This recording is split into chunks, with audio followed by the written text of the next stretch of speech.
live with Russell here in the press room. What a frustrating afternoon for your side, because first half, peppering their goals with chances, getting into really good positions, and then second half it all fell a bit flat. Russell, what's your feeling? Yeah, first half we were excellent, really good as we have been for a long period of time. I can't explain the second half.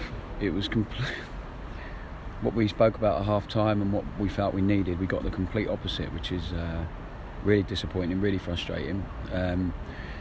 We need to learn from it for sure. It's really disappointing because I think if we hadn't have had that first half, maybe it's listen, we're playing a good team, so you have to give respect to them and fair play to them. They were good in the second half, but I can accept losing if we're doing it in our way, if we stick to what we're doing, but we didn't look like us in the second half at all. It was strange. We lacked intensity, which is probably the biggest reason they had some big moments in the game.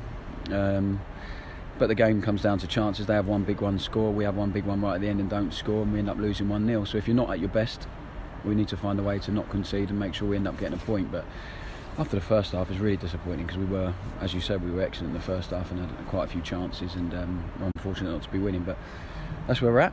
We're playing a team in fighting for the playoffs, a good team. We are where we are. We're learning. We're trying to improve what we do, and today we have to learn again and make sure that it doesn't happen again and we don't make the same mistakes. I think it's probably the first time substitutes probably haven't had the impact that you wanted them to in the game, to change things around and probably get things going. And maybe for that reason that you just don't know what. Yeah, it didn't change the rhythm of the game really. What I would say is that Ben flicks the ball over the top, and Joe Mason, we're probably having a different conversation. You're saying, they had an impact, so that's the fine margins of it. But no, it didn't. Felt like whatever we could have done today, whoever we could have put on the pitch, it was a strange one. The second half, really, it just felt flat, which was really strange for the way we started the game. So it's up to us to look at and understand why that happened. And as I said, it's just really disappointing that is the case, because I felt like we'd done enough in the first half. We made them work really hard, almost softening them up a little bit, really ready to go again and really raise it in the second half, and we just had the complete opposite. Well, you must be scratching your head because you haven't seen that from your side. There have been occasions when they've come up against resolute teams, but today was something different that we haven't seen yet. Is that going to happen in this kind of transitional process, in this building process? Yeah, we're really early. I keep talking about we're really early in the process. The reason we're all disappointed today is because of the hard work the players have put in and the standards they've set for themselves.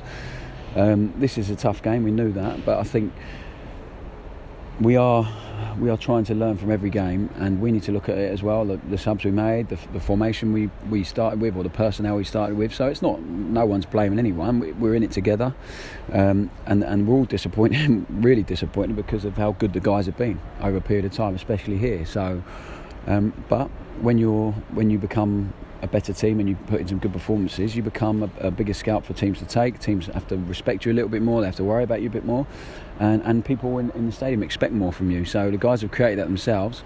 We now have to find a way to manage that expectation and deal with it, and make sure we can keep improving, and the process isn't going to change hugely. We've learned from every game, win, lose or draw. I've said that to you and I mean that. So we'll analyse it, we'll move on, and we know what we need to work on.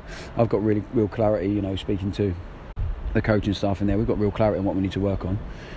But the disappointing thing is today, I think we just lacked a little bit in our mentality in the second half, and that's not something I've said at all about this group really over a period of time. So it's a learning curve for us, and maybe a little wake-up call that we need to make sure we're at it every single week in terms of intensity, composure, bravery, and hopefully we'll have a good reaction after this.